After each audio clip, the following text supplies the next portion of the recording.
Hello दोस्तों, स्वागत है आप सब लोग इस लेक्चर में।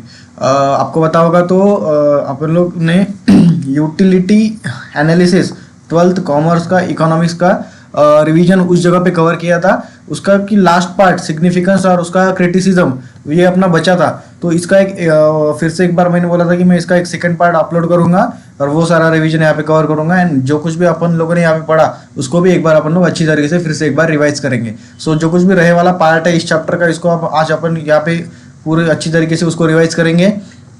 उसका एक अच्छा एग्जॉस्टिव रिवीजन यहाँ पे करेंगे और जो कुछ भी फर्स्ट पार्ट में अपन लोगों ने देखा है उसको एक बार गो थ्रू कर देंगे, उसको एक बार यहाँ पे ओवरव्यू कर देंगे, ठीक है ना। सो यहाँ पे आप लोग देख सकते हो कि यूटिलिटी एनालिसिस चैप्टर अपन ने देखा था। इसमें सबसे पहले अपन ने देखा था कि यूटिलिटी मतलब क्या होता है, ठीक है ना। यूटिलिटी मतलब क्या होता है, ठीक है ना।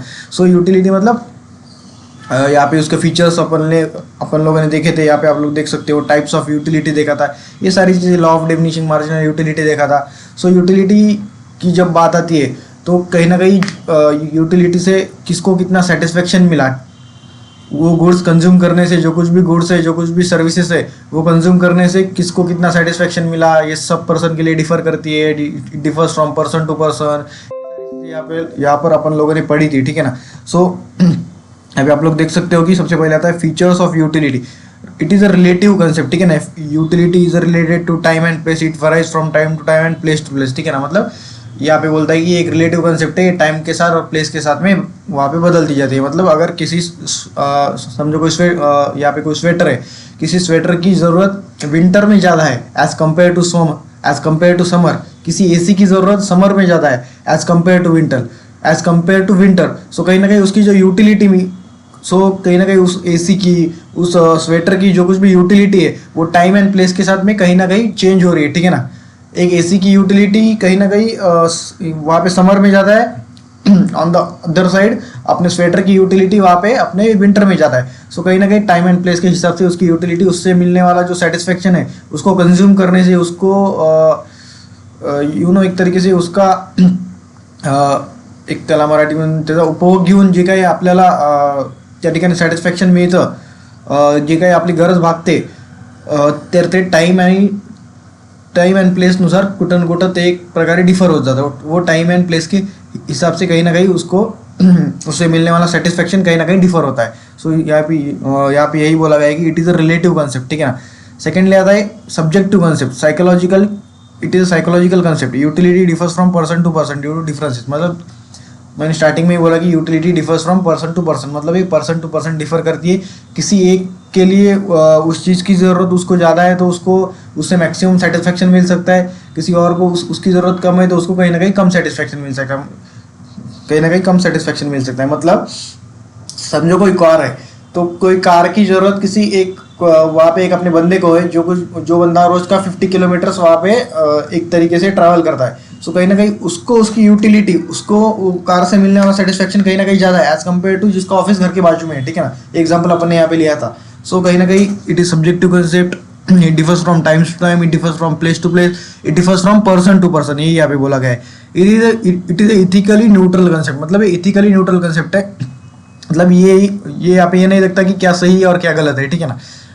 मतलब अगर कोई नाइफ, मतलब कोई अगर सुई है तो सुई का इस्तेमाल, सुई है या फिर कोई नाइफ है, कोई चाकू है, चाकू का इस्तेमाल वेजिटेबल्स कट करने के लिए भी हो सकता है और किसी को मार डालने के लिए भी हो सकता है, ठीक है ना। सो ये नहीं देखता कि ये सब जो भी बंदा जिस भी पर्पस के लिए इसको यूज़ कर रहा है, सो कहीं ना कहीं उसको मैक्सिमम सेटिस्फेक्शन मिले, ये देखता है। ये नहीं देखता कि इस जगह पे क्या सही है और क्या गलत है। उसके बाद में इट डिफर्स फ्रॉम यूजफुलनेस। यह बोला कि utility differs from usefulness. Example, milk has utility but यहाँ पे लीकर हो सकता है, हर लीकर। मतलब यूटिलिटी और यूजफुलनेस दोनों चीज़ें यहाँ पे डिफरेंट है। मतलब जिस चीज़ से आपको वहाँ पे यूटिलिटी मिल रही है, ज़रूरी नहीं कि वो यूजफुल ही हो। मतलब समझो आप लोग यहाँ पे रोज़ सुबह अगर अपना मिल्क कंज्यूम करते हो, सो उससे आपको यूटिलिटी भी मिल रही है, उसको सेटिस्फेक्शन भी मिल रहा है और कहीं ना कहीं वो यूजफुल भी है, आपकी हेल्थ के लिए अच्छा भी है। ऑन द अदर साइड आप लोग लीकर कंज्यूम कर रहे हैं, उससे आपको मैक्सिमम सेटिस्फेक्शन तो मिल रहा है, ठीक है ना। आपको यूटिलिटी तो हो रही है बट उससे यूजफुल कुछ नहीं है, ठीक है ना। आपकी बॉडी के लिए वो अच्छा नहीं है, उसका यूज़ कुछ नहीं है। सो कहीं ना कहीं utility differs from the usefulness, ठीक है ना। उसके बाद में utility differs from pleasure. Utility और प्लेजर, यहाँ पे अपना प्लेजर बोले तो हैप्पीनेस, आनंद, ठीक है ना कहीं ये दोनों चीज़ भी डिफरेंट है। मतलब अगर समझो आप लोगों की तबीयत खराब हो गई, आप लोगों ने इंजेक्शन लगवाया, सो कहीं ना कहीं उस इंजेक्शन से आपको यूटिलिटी तो है, आपकी जो तबीयत खराब हुई थी आप लोग फिर से उस इंजेक्शन लेने से अच्छे हो जाएंगे, बट कहीं ना कहीं उससे आनंद नहीं मिल रहा है। मतलब इंजेक्शन लेको किसको मतलब किसको ही खुशी होती है भाई, ठीक है ना। सो कहीं ना कहीं ये दोनों चीज़ें भी डिफरेंट है। यूटिलिटी डिफर्स फ्रॉम सेटिस्फेक्शन, मतलब यूटिलिटी एंड सेटिस्फेक्शन कहीं ना कहीं डिफरेंट है। Satisfaction is the end result of the consumption of goods, ठीक है ना। उसका मेजरमेंट ऑफ यूटिलिटी, मतलब यूटिलिटी को मेजर करना, मतलब अब अगर समझो मैंने कोई गुड्स कंज्यूम किए तो ये गुड्स कंज्यूम करने से यहाँ पर मुझे 10 रुपए की यूटिलिटी मिली, यहाँ पे 20 रुपए की मिली। सो कहीं ना कहीं हाइपोथेटिकल सिचुएशन है। मतलब ये इस तरीके से अपन लोग इसको एक तरीके से कैलकुलेट नहीं कर सकते, ठीक है ना, कि किसको कितनी यूटिलिटी मिली इन टर्म्स ऑफ न्यूमेरिकल्स, ठीक है ना। यूटिलिटी मल्टीपर्पज, कहीं ना कहीं ये मल्टीपर्पज है। मतलब यहाँ पे देखे रखा है electricity can be use to serve many person, मतलब कहीं ना कहीं एक चीज बहुत सारे जन यहाँ पे यूज कर सकते हैं। मतलब आपके घर में समझो कोई कार है तो कहीं ना कहीं आप भी यूज करते हैं, आपके घर वाले भी यूज करते हैं, तो कहीं ना कहीं मल्टीपर्पज है, ठीक है ना। सबको एक तरीके से काम आने वाली है, ठीक है ना। Utility depends on the intensity of the want, आपको कितनी ज़रूरत है इसके ऊपर डिपेंड करेगा कि आपको उसकी कितनी यूटिलिटी मिलेगी, ठीक है ना। एक बंदे को बहुत ज़रूरत थी, बहुत बहुत बहुत ज़रूरत थी, कहीं ना कहीं उसको यूटिलिटी ज़्यादा मिलेगी एज कम्पेयर टू जिसको ज़रूरत नहीं थी, ठीक है ना, कार की। उसके बाद में utility is the basis of demand, ठीक है ना। A person will demand a commodity only if it gives him utility, मतलब कहीं ना कहीं बंदा उसी चीज़ की डिमांड करेगा जिस चीज़ की उसको ज़रूरत है, ठीक है ना। एक बंदा जो कि रोज़ का 50 किलोमीटर ट्रैवल करता है वो कार की डिमांड करेगा क्योंकि उसको ज़रूरत है, बाइक पे 50 किलोमीटर रोज़ का आना जाना वहाँ पे पॉसिबल नहीं है। सो वो इसी चीज़ की डिमांड करेगा जिसको उसकी ज़रूरत है, ठीक है ना। उसके बाद में टाइप्स ऑफ यूटिलिटी में आता है फॉर्म यूटिलिटी, ठीक है ना। मतलब किसी भी वुड को, किसी भी चीज़ को जब आप लोग एक स्ट्रक्चर देते हो, आप लोग देखते होंगे कि जो लोग खास करके विलेज में रहते हैं, जो लोग खास करके सेमी अर्बन एरियाज में रहते हैं, आप लोग देखते होंगे कि आपके घर पे वहाँ पे बहुत सारे वुड रहते हैं, बहुत सारे वहाँ पे शीट, या फिर जो बच्चे अर्बन एरिया में रहते हैं आप लोग देखते होंगे कि अपन लोग प्लाईवुड की शीट्स लाते हैं फर्नीचर करने के लिए, ठीक है। तो प्लाईवुड को शीट को स्ट्रक्चर किया जाता है, उससे कहीं ना कहीं अपन लोग टीवी यूनिट बनाते हैं, वार्डरोब बनाते हैं, अपनी किचन ट्रॉली बनाते हैं, और पूरा इंटीरियर का वर्क करते हैं। सो कहीं ना कहीं उस वुड को, उस प्लाईवुड को कहीं ना कहीं एक स्ट्रक्चर दिया, और वो स्ट्रक्चर देने के लिए, वो स्ट्रक्चर देने के बाद में जो उसका यूज हुआ उसका है फॉर्म यूटिलिटी, ठीक है ना। यहाँ पे आप लोग देखिए utility is created due to the change in a shape और structure of an existing material. यहाँ पे देखे रखा है, देखो ये पहले एक वुड था, उससे कहीं ना कहीं ये दरवाजा बनाए है, ये कुर्सी बनाई है। विलेज के बच्चे देखते होंगे कि आप लोगों के घर में ये सारी चीज़ें होंगी, जो बच्चे सेमी अर्बन एरिया से है, आप लोगों को ये मतलब प्रैक्टिकली आप लोग ये सारी चीज़ें देखते हो, ठीक है ना। उसके बाद में place utility, when utility of commodity increases due to change in its place, मतलब वही चीज़ जैसे मैंने बोला कि स्वेटर की ज़रूरत विंटर में ज़्यादा है एज कंपेयर टू समर। सो कहीं ना कहीं प्लेस चेंज होने से उस चीज़ की यूटिलिटी बढ़ सकती है। स्वेटर लेके आप लोग अगर कहाँ पे कश्मीर घूमने गए तो वहाँ पे उसकी ज़रूरत ज़्यादा है, और स्वेटर लेके वहाँ पर अगर आप लोग किसी रेगिस्तान में गए तो कहीं ना कहीं उसकी ज़रूरत यहाँ पे कम है। सो जब प्लेस चेंज होता है सो कहीं ना कहीं चीज़ की यूटिलिटी भी कम हो जाती है। उसके बाद में सर्विस यूटिलिटी, मतलब जो कुछ भी प्रोफेशनल्स हो गए, टीचर्स हो गए, अभी मैं यहाँ पे आपको सर्विस दे रहा हूँ, पढ़ा रहा हूँ, कोई डॉक्टर्स हो गए, लॉयर्स हो गए, प्रोफेशनल्स हो गए, चार्ट अकाउंटेंट्स हो गए, कंपनी सेक्रेटरीज हो गए, अपने CMAs हो गए, ये जो कुछ भी सर्विस रेंडर करते हैं उससे जो यूटिलिटी सामने वाले क्लाइंट को मिलती है कहीं ना कहीं उसे सर्विस यूटिलिटी बोला जाता है। उसके बाद knowledge utility, when consumer acquires knowledge about a particular product it is called knowledge utility. मतलब कोई कंज्यूमर किसी प्रोडक्ट के बारे में अगर वहाँ पे नॉलेज अक्वायर करता है तो कहीं ना कहीं उससे नॉलेज यूटिलिटी कहीं ना कहीं उसको मैक्सिमम सेटिस्फेक्शन मिलता है, ताकि वो क्या सही है और क्या गलत है इस चीज़ का उसको पता चलता है, ठीक है ना। उसके बाद में आता है पोजेशन यूटिलिटी, किसी गुड्स की ओनरशिप ट्रांसफर हो गई, ये पेंसिल मेरी थी, ये पेंसिल मैंने मेरे दोस्त को दे दी, ये मेरे से उसकी तरफ गई और उसकी तरफ से मैंने 2 रुपये लिया, मतलब कहीं ना कहीं ये पेंसिल मैंने बेच दी। सो कहीं ना कहीं इसकी ओनरशिप जब ट्रांसफर हो गई सो कहीं ना कहीं उसके जो मिलने वाली यूटिलिटी है, इस पेंसिल की मुझे कोई ज़रूरत नहीं थी, सो मैंने मेरे दोस्त को दे दी, सो कहीं ना कहीं इसकी ओनरशिप चेंज हो गई, सो उसको इस चीज़ से ज़्यादा यूटिलिटी वहाँ पे मिल सकती है, ठीक है ना। उसके बाद time utility, when the utility of a commodity increases with the change in its time of utilization, ठीक है ना। मतलब टाइम यूटिलिटी सेम तरीके से, मतलब किसी स्वेटर है, स्वेटर की ज़रूरत वहाँ पे विंटर में ज़्यादा है एज कम्पेयर टू समर। उसी तरीके से कोई स्टूडेंट है, अभी आप लोगों की एग्जामिनेशन है, सो कहीं ना कहीं आप लोगों को अभी टेक्स्ट बुक की ज़्यादा ज़रूरत है अभी आज की डेट पे, जब तक आपके एग्जाम नहीं होते तब तक, एज कम्पेयर टू अगर अपन मई जून की बात करें तो वहाँ पे उतनी ज़रूरत है बट उतनी ज़्यादा नहीं है, ठीक है ना। सो कहीं ना कहीं टाइम यूटिलिटी यही बोलता है कि टाइम के हिसाब से भी किसी चीज़ की यूटिलिटी, इंटेंसिटी ऑफ वांट, सो कहीं ना कहीं टाइम के हिसाब से भी वहाँ पे किसी चीज़ की यूटिलिटी ज़्यादा और कम हो सकती है। उसके बाद में बोला है concept of utility, total utility मतलब सारे गुड्स कंज्यूम करने से जो कुछ भी टोटल यूटिलिटी आपको मिली उसे कहा जाता है टोटल, जो कुछ भी पूरा सेटिस्फेक्शन, जो कुछ भी पूरे आपकी नीड आप लोग सेटिस्फाई कर पाए, सो कहीं ना कहीं उसे बोला जाता है total utility refers to the aggregate of utility derived by the consumer from all units of commodity consumed. It is aggregate of utilities from all successive units of commodity consumed. मतलब सारे कमोडिटी जो कुछ भी available आपके पास है वो सारा consume करने से जो कुछ भी यूटिलिटी मिली उसे कहा जाता है टोटल यूटिलिटी। मार्जिनल मतलब एडिशनल, ठीक है ना। Marginal utility refers to additional utility derived by the consumer from additional unit of commodity consume. मतलब समझो एक बंदे ने पहले वहाँ पे अपने 10 यूनिट कंज्यूम किए, ठीक है, उसके बाद में नेक्स्ट डे उसने 11 यूनिट कंज्यूम किए। अगर अपन लोग यहाँ पे बनाना की बात करें तो फर्स्ट डे पे उसने 10 बनानास कंज्यूम किए, सेकंड डे पे उसने 11 बनानास कंज्यूम किए। सो जो एक एडिशनल किया, मार्जिनल बोल तो एडिशनल, सो कहीं ना कहीं एडिशनल से कितना उसको यूटिलिटी मिली। Marginal utility refers to additional utility derived by the consumer from additional unit of commodity consume. मतलब एक एडिशनल यूनिट कंज्यूम करने से, एक एडिशनल बनाना का यूनिट कंज्यूम करने से उसको कितनी यूटिलिटी मिली, ये कहा जाता है मार्जिनल यूटिलिटी। जब जहां भी मार्जिनल वर्ड आए वहां दिमाग में रखोगी एडिशनल। उसके बाद में आता है relationship between total utility and marginal utility. उसके बाद में आता है अपना relation between total utility and marginal utility. Marginal utility derived from various units of commodity and its total utility are interrelated.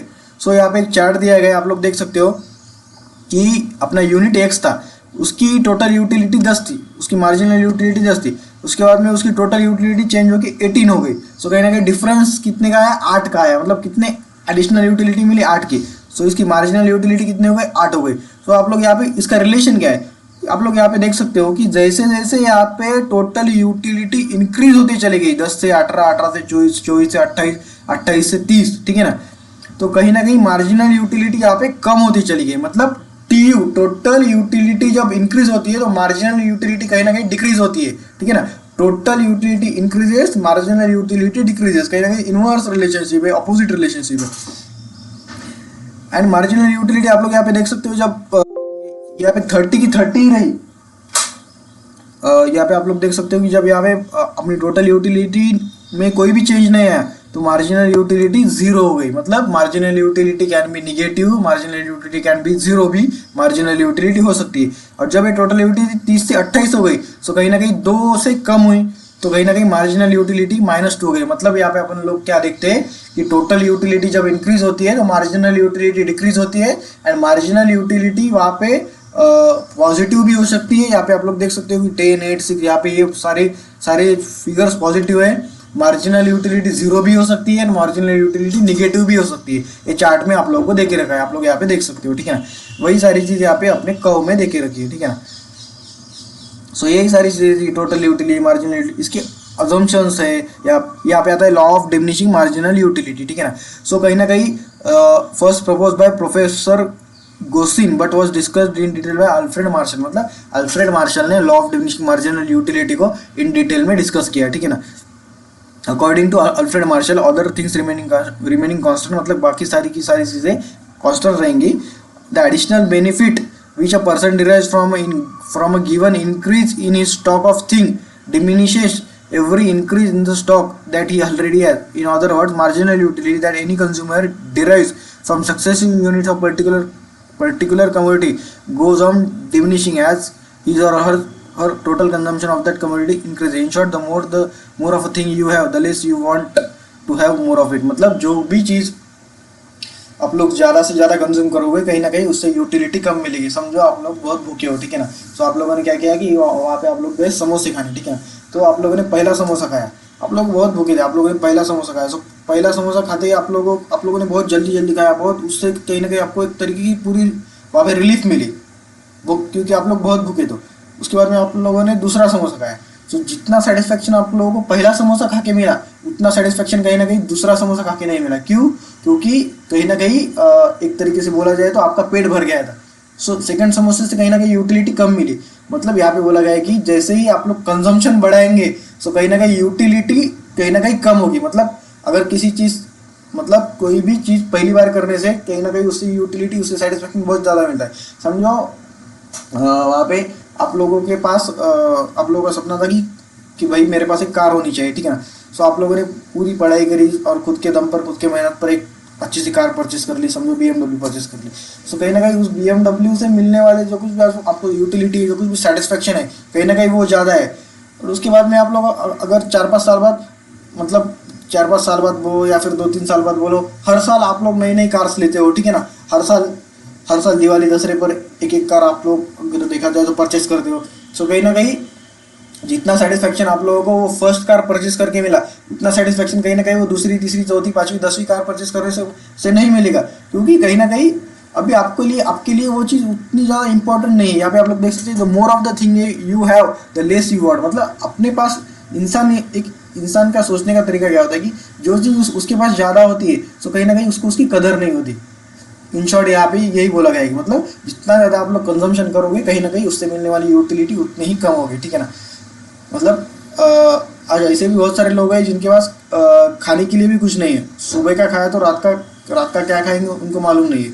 सो कहीं ना कहीं उनके लिए खाना हो गया या फिर फूड हो गया, उससे जो कुछ भी यूटिलिटी है सो कहीं ना कहीं उनके लिए वो बहुत ज़्यादा है, अपने लिए एज कम्पेयर टू कम है, क्योंकि अपने पास उस चीज़ की कोई कमी नहीं है, ठीक है ना। More of the thing you have the less you want it, ठीक है ना।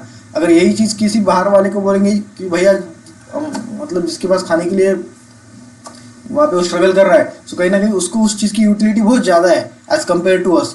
सो कहीं ना कहीं ये लॉ यहाँ पे यही बोलता है कि आपके पास जो चीज़ जितनी ज़्यादा प्रमाण में होंगी सो कहीं ना कहीं उसकी यूटिलिटी आपके लिए, उसका महत्व आपके लिए उतना कम रहेगा। इसके अजम्पशन यहाँ पे देखे रखे rationality. Consumer is assume to be rational, it means that his behaviour is normal, he tries to maximum his satisfaction. मतलब जो कुछ भी कंज्यूमर है कहीं ना कहीं वो रैशनल होना चाहिए, उसका बिहेवियर कहीं ना कहीं नॉर्मल होना चाहिए, एंड ज़्यादा से ज़्यादा सेटिस्फेक्शन उस गुड्स कंज्यूम करने से वहाँ पे कैसे मिले ये चीज़ उसने देखनी चाहिए। उसका भी कार्डिनल मेजरमेंट, यूटिलिटी कितनी हुई, ठीक है ना, उसका मेजर करना। The law assumes that utility can be cardinally or numerically measured. Hence, mathematical operations are easily possible to know and compare the utility derived from each unit of commodity. मतलब law assumes that utility can be cardinally or numerically measured. मतलब cardinally और numerically कहीं ना कहीं utility measure की जा सकती है। Homogeneity. All the units of commodity consume are exactly homogeneous. मतलब उसको अगर वहाँ पे आप लोगों को उसका कार्डिनल मेजरमेंट करना है तो सारे गुड्स एक सरीखे के होने चाहिए, ठीक है ना। मतलब एक सरीखे हो तो ही उससे कितनी यूटिलिटी मिली पता चल सकता है। अलग अलग गुड्स कंज्यूम करोगे तो नहीं पता चलेगा, ठीक है ना। उसके बाद में continuity, all units of commodity are consume in quick succession. मतलब कहीं ना कहीं एक उसमें कोई गैप नहीं होना चाहिए, ठीक है ना। एक के बाद एक अगर किया सो कहीं ना कहीं उससे ही अपन लोग उसकी कार्डिनल मेजरमेंट कर सकते हैं। उसके बाद reasonability, all the units of commodity consume are reasonable size. मतलब एक रीजनेबल साइज की होनी चाहिए, कोई बहुत बड़ा है कोई बहुत, तो कहीं ना कहीं वो वहाँ पे डिफरेंशिएट होगा।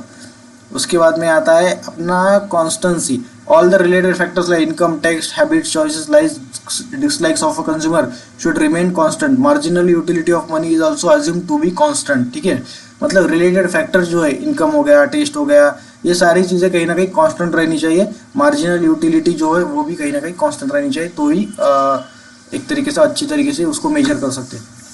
उसके बाद में divisibility, law assumes that the commodity consume by the consumer is divisible so that it can be acquired in small quantities, ठीक है ना। कहीं ना कहीं वो डिविजिबल होनी चाहिए, उसको अलग अलग हिस्सों में बांटा जाना चाहिए। सो मतलब उसको स्मॉल क्वांटिटीज में उसका डिवीजन होना चाहिए, तो ही उसको कहीं ना कहीं अच्छी तरीके से मेजर हो सकता है। So single want, given commodity can satisfy single want of a person. The law assumes an experience of a single want which is completely satisfiable at a given point of time. मतलब उसने single want को कहीं ना कहीं person के satisfy करना चाहिए। ये सारे एक्सप्लेनेशन यहाँ पे देखे रखा है। Generally law of diminishing marginal utility क्या बोलता है कि कहीं ना कहीं जो चीज़ अपने पास जितना कंजम्पशन बढ़ेगा उतनी यूटिलिटी कम होगी। कुछ ऐसी चीज़ें हैं, कुछ ऐसे एक्सेप्शंस हैं जिसको कि कंज्यूम करने से कहीं ना कहीं जितनी ज़्यादा वो चीज़ आपके पास होगी उतना ज़्यादा सेटिस्फैक्शन बढ़ता जाएगा, न कि कम होता जाएगा। किसी भी चीज़ का एक्सेप्शन क्या बोलता है कि वो लॉ में वो चीज़ में जो कुछ भी देखे रखा है उससे उल्टा यहाँ पे होगा। कुछ कुछ दिए वाले सर्कमस्टेंसेस में जो कुछ भी लॉ में बोला गया वाला है, जो कुछ भी कोई चीज़ में बोला गया वाला है, उसका एक्सेप्शंस मतलब जो कुछ भी दिया गया वाला है लॉ में हो गया, कोई भी चीज़ में हो गया, तो उसका उल्टा कहीं ना कहीं ये फॉलोइंग दिए गए वाले एक्सेप्शंस में, फॉलोइंग दिए गए वाले सर्कमस्टेंसेस में होगा। यहाँ पे law of diminishing marginal utility बोलता है कि कहीं ना कहीं जितना ज़्यादा आपका कंजम्पशन बढ़ेगा, सो कहीं ना कहीं उतनी ज़्यादा तरीके से उसकी यूटिलिटी कम मिलेगी। बट इसका एक्सेप्शंस क्या बोलेगा, इसका अपोजिट बोलेगा। कुछ दिए वाले सर्कमस्टेंसेस है, कुछ दिए वाले पॉइंट्स है, इसमें जितना आप लोगों का वहाँ पे टोटल कंजम्पशन बढ़ेगा उतनी ही सेटिस्फैक्शन भी बढ़ता जाएगा, ना कि कम होता जाएगा, ठीक है ना। सो कहीं ना कहीं एक्सेप्शंस में आप लोग देख सकते हो हॉबीज, मतलब आपकी कोई आपकी हॉबी है कि मस्त घूमना फिरना ऐश करना, ठीक है ना। कुछ अपने को कुछ बाकी का कुछ लेन देन नहीं है, बस घूमना फिरना मौज मजे करना। सो कहीं ना कहीं जितना आप लोग घूमोगे उतना सेटिस्फेक्शन आप लोगों को मिलेगा, ठीक है ना कि कम होगा। उसके बाद में Mysore, in case of Mysore every additional rupee gives him more and more satisfaction, मतलब जितना ज़्यादा पैसा कमाओगे उतना ज़्यादा वहाँ पे सेटिस्फेक्शन मिलना है। उसके बाद एडिक्शंस, मतलब कोई आप लोगों को समझो कोई एक अच्छी आदत है, ठीक है ना। आप लोग वहाँ पे बाहर जाते हो, आप लोग कुछ सारे गलत काम करते हो, ठीक है ना, मतलब बाहर जाते हो सारे गलत काम करते हो, रोज़ मस्त दोस्तों के साथ पार्टियाँ करते हो। सो कहीं ना कहीं जितना ज़्यादा करोगे उतना ज़्यादा आपको सेटिस्फेक्शन मिलेगा। एक चीज़ का उस चीज़ का आपको एडिक्शन है, ऐसा नहीं करना है, ठीक है ना। यहाँ पे एग्जांपल देने के लिए बोला है मैंने। उसके बाद में पावर, जितनी ज़्यादा पावर होगी उतना लगेगा कि भैया मेरे पास और पावर होनी चाहिए। उसके बाद में मनी, जितना ज़्यादा होगा उतना ज़्यादा चाहिए अपने को। सो ये कुछ सर्कमस्टांसेस है जहाँ पर कि जितना ज़्यादा कंजम्पशन होगा, जितनी ज़्यादा ये चीज़ें होगी उतना ज़्यादा सेटिस्फेक्शन मिलता जाएगा, न कि कम होता जाएगा, ठीक है ना। उसके बाद में आता है अपने आज के पार्ट में, दैट इज क्रिटिसाइज्म ऑफ लॉ। ये हो गया रिवीजन का पार्ट था, ये पार्ट ए में कवर कर रखा था, फिर से एक बार डिटेल इसका एग्जॉस्टिव रिवीजन लिया मैंने। इसके बाद में आता है अपना क्रिटिसिज्म ऑफ लॉ। सो ये law of diminishing marginal utility है, इसको कहीं ना कहीं ये लॉ कहीं ना कहीं क्रिटिसाइज हुआ इन फॉलोइंग ग्राउंड्स पे। ये क्या है अपन लोग देखते हैं, अनरियलिस्टिक अजम्पशंस। इसकी जो अजम्पशन आप लोगों ने पढ़े, दैट इज अपना क्या बोल सकते हैं, रैशनैलिटी हो गया, उसके बाद में अपना तो वो अपना कॉन्स्टेंसी हो गया, उसके बाद में अपना वो रीजनेबिलिटी हो गया, वो सारे unrealistic assumptions. Law of diminishing marginal utility based upon various assumptions like homogeneity, continuity, constancy, जैसे कि मैंने बोला rationality etc. But in reality it is difficult to fulfill all these conditions at a point of time। मतलब ये बोलता है कि जो कुछ भी assumptions आप लोगों ने पढ़े वो ठीक है, वो दिए वाले थ्योरी पर्पस के लिए, बट वो सारी चीज़ों को एट अ टाइम वहाँ पे सेटिस्फाई करना ये कहीं ना कहीं डिफिकल्ट है, ये पॉसिबल नहीं है, ठीक है ना। दो चीज़ें होती है, एक चीज़ होती है थ्योरेटिकली, एक चीज़ होती है प्रैक्टिकली। प्रैक्टिकली अप्रोच डिफरेंट होता है, अलग अलग तरीके की चीज़ें होती है, अलग अलग तरीके के लोग होते हैं। सो सारी ही चीज़ें करना पॉसिबल नहीं होता। सो यहाँ पे बोला गया है कि law of diminishing marginal utility के जो कुछ भी अजम्पशंस है वो सारे ठीक है, बट कहीं ना कहीं at a single point of time वो सारे को उस जगह पे एक तरीके से सेटिस्फाई करना, फुलफिल करना एक तरीके से पॉसिबल नहीं है प्रैक्टिकली, ठीक है ना। उसके बाद में cardinal measurement. Law assumes that utility can be expressed cardinally, so it can be added, compared, presented through a schedule. In reality, cardinal measurement of utility is not possible because utility is psychological concept. अपन लोगों ने शुरुआत में पढ़ा था कि utility major नहीं हो सकती, फिर अजम्पशंस ने देखा कि वहाँ पे न्यूमेरिकली हो सकती है। आपके दिमाग में आया होगा कि सर क्या बोल रहे हैं। सबसे पहले तो बोला था कि भैया यूटिलिटी मेजर नहीं हो सकती, फिर अजम्पशंस में बोला कि यूटिलिटी कार्डिनली वहाँ पे मेजर हो सकती है। सो कहीं ना कहीं इस पे डिबेट हो सकता है, इसीलिए ये अपना यहाँ पे क्रिटिसिज्म दिए कि आपको यहाँ पे ये सारे पॉइंट्स देख रखे। सो कहीं ना कहीं ये बोलता है कि यूटिलिटी एक साइकोलॉजिकल कंसेप्ट है। सो कहीं ना कहीं इसका कार्डिनल मेजरमेंट नहीं हो सकता। Individual goods, law is not applicable to individual and bulky goods like refrigerator, car, TV sets which are normally purchase in single unit at a time. मतलब जो कुछ भी इंडिविजुअल गुड्स है, बल्कि गुड्स है, रेफ्रिजरेटर हो गया, टीवी हो गया, सो कहीं ना कहीं उसको ये लॉ कहीं ना कहीं एप्लीकेबल नहीं होता, क्योंकि वो सिंगल टाइम पे अपन लोग वहाँ पे परचेस करते हैं, ठीक है ना। उसका कोई बार बार उस चीज़ का परचेस नहीं करते, मतलब आज एक एसी लिया, कल एक लिया, वहाँ पे अपना परसों एक लिया, ऐसी चीज़ नहीं होती।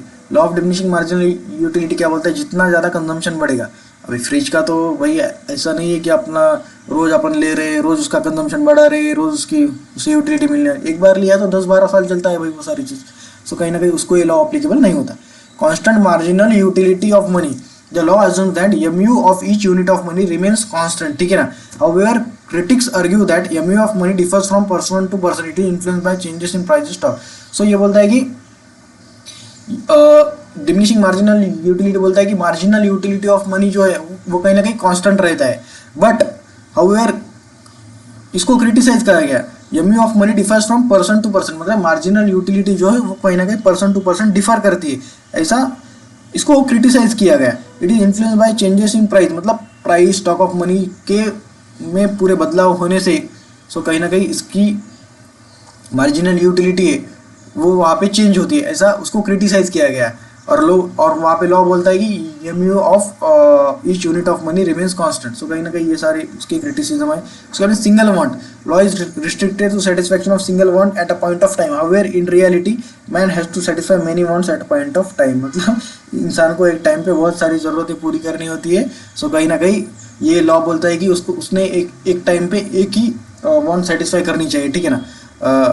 और ये इंसान को एक टाइम पे बहुत सारी वांट सेटिस्फाई करनी रहती है, और ये लॉ बोलता है कि एक कम्युनिटी ने एक टाइम पे एक ही वांट सेटिस्फाई करनी चाहिए। सो कहीं ना कहीं इसको क्रिटिसाइज किया जा सकता है, इस पर डिबेट हो सकता है, ठीक है ना। सो यही सारे पॉइंट्स, यही सारे क्रिटिसिज्म यहाँ पे देखे रखे। अनरियलिस्टिक अजम्पशंस है, मतलब ऐसे सारे अजम्पशंस आप लोगों को देखे रखिए, ये सारे कंटिन्यूटी, कॉन्स्टेंसी, रैशनैलिटी का जो कुछ भी एक तरीके से उसको क्या बोला जा सकता है, प्रैक्टिकली पॉसिबल नहीं है कि उन सबको फुलफिल करना। उसके बाद है cardinal measurement, it is psychological ये सारा कंसेप्ट है, इसको कार्डिनली मेजर नहीं किया जा सकता इंडिविजुअल गुड्स, बल्कि जो गुड्स है उसको एप्लीकेबल नहीं है। एमयू ऑफ मनी ये बोलता है, लॉ बोलता है कि ये कांस्टेंट रहेगा। उसको क्रिटिसाइज किया गया है कि कहीं ना कहीं प्राइस के चेंज होने से वो कहीं ना कहीं डिफर होता जाएगा person to person. And single want, मतलब एक इंसान को कहीं ना कहीं ज़्यादा से ज़्यादा अपनी वांट्स को सेटिस्फाई करना रहता है। ये लॉ बोलता है कि एक कम्युनिटी ने एक टाइम पे एक ही वांट सेटिस्फाई करनी चाहिए। सो कहीं ना कहीं इसको यहाँ पे ये सारा क्रिटिसिज्म है। उसके बाद मैंने सिग्निफिकेंस ऑफ लॉ, इस लॉ का इंपॉर्टेंस क्या है, सिग्निफिकेंस बोले तो इंपॉर्टेंस, ठीक है ना। Usefulness to the consumers, the law creates awareness among the consumers to obtain maximum utility from limited amount of resources, it is necessary to diversify the consumption, मतलब ये बोलता है कि कंज्यूमर को कहीं ना कहीं ये यूजफुलनेस है कि एक कम्युनिटी से ज़्यादा उससे यूटिलिटी, उससे मैक्सिमम सेटिस्फैक्शन कैसे मिले, ये एक लॉ से अपन लोग जान सकते हैं, ठीक है ना।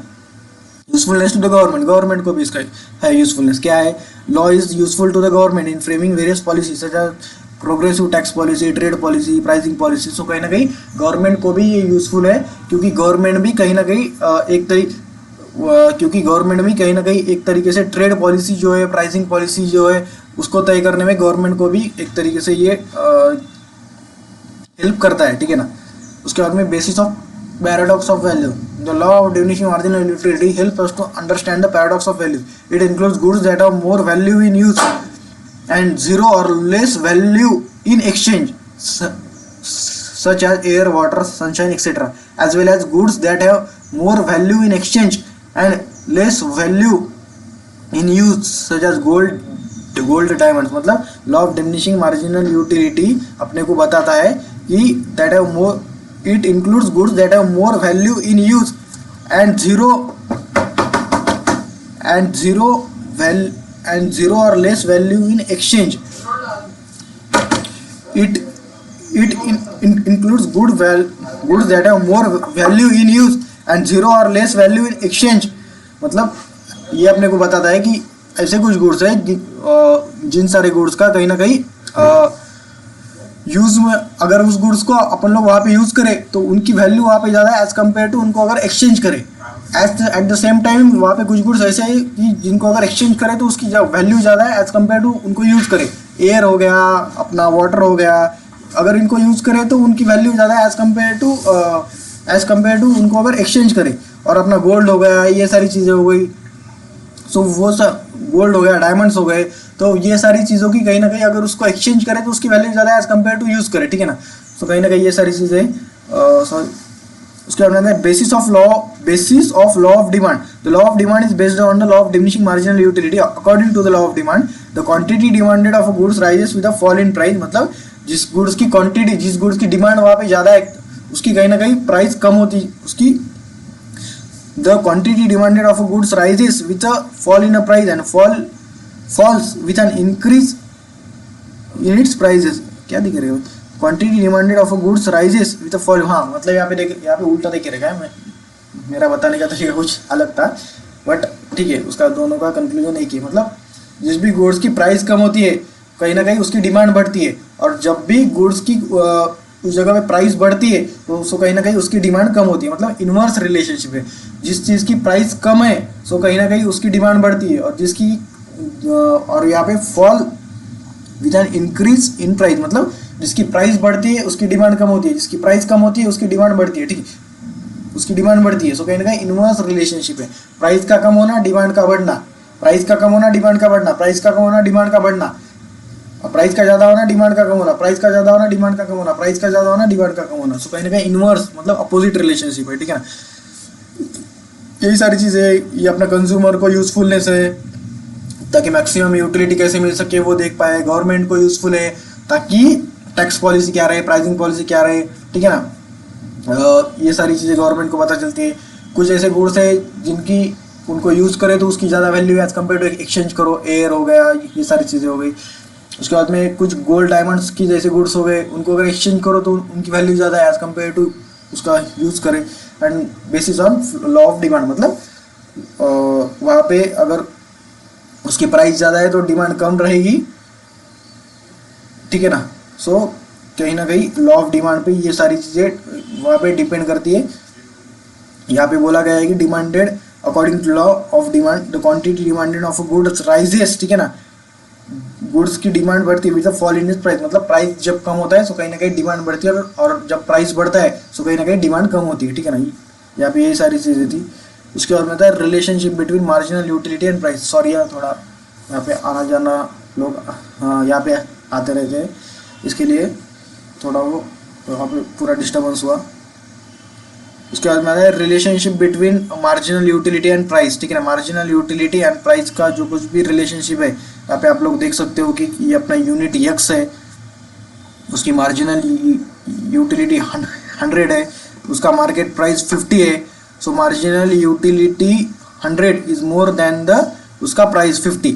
सो इसका जो कुछ भी है यहाँ पे आप लोग देख सकते हैं कि मार्जिनल यूटिलिटी जो कुछ भी उसकी है यहाँ पे 100 है, यहाँ पे आप लोग देख सकते हैं यहाँ पे 100 है, यहाँ पे 80 है, यहाँ पे 70 है, यहाँ पे 50 है। सो मार्जिनल यूटिलिटी जैसे जैसे वहाँ पे कम होते जा रही है, प्राइस वहाँ पे कांस्टेंट रह रहा है। सो ठीक है ना, सो यहाँ पे मार्जिनल यूटिलिटी आप लोग देख सकते हो कि जैसे जैसे कम होती जा रही है वैसे वैसे वहाँ पे प्राइस भी उसका कम होता जा रहा है, उसका प्राइस वहाँ पे कांस्टेंट है। ठीक है ना, और ये एक ऐसा पॉइंट है जहाँ पर भी मार्जिनल यूटिलिटी एंड प्राइस वहाँ पे एक तरीके से कांस्टेंट है।